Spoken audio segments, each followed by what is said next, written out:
A block of metal is lying on the floor of a bus.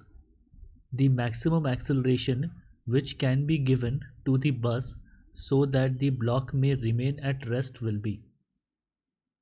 ठीक है, तो basically तुम्हारा एक बस है, ठीक है, ये तुम्हारा ऐसे बस है और ये बस का जो है इस पे तुम्हारा ए एक्सेलरेशन है और इस बस में तुम्हारा एक ब्लॉक है जिसको ऐसे करके यहाँ पे ये रखा गया है और इस ब्लॉक का मास है m। तो जब ये बस तुम्हारा ए एक्सेलरेशन के साथ मूव कर रहा होगा तो इसको, इस ब्लॉक को इस डायरेक्शन में एक स्यूडो फोर्स एक्सपीरियंस होगा इक्वल टू दिस एक्सेलरेशन। तो इस डायरेक्शन में जो मेरा स्यूडो फोर्स लग रहा है that is equal to m into ए।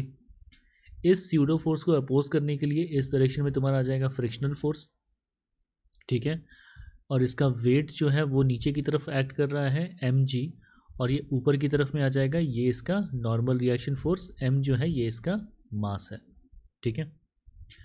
तो अब देखा जाए कि the maximum acceleration which can be given to the bus so that the block में रिमेन एट रेस्ट, ठीक है। तो block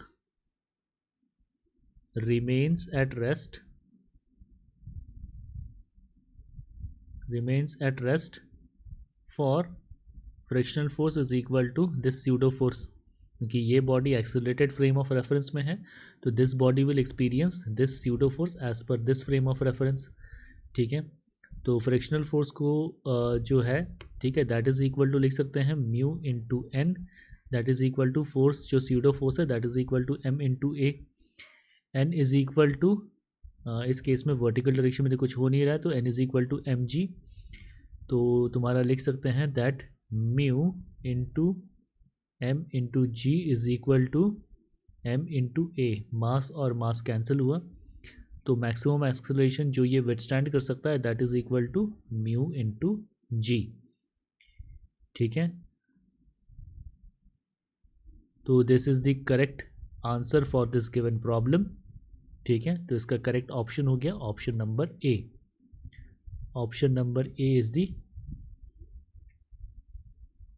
correct option for this given problem.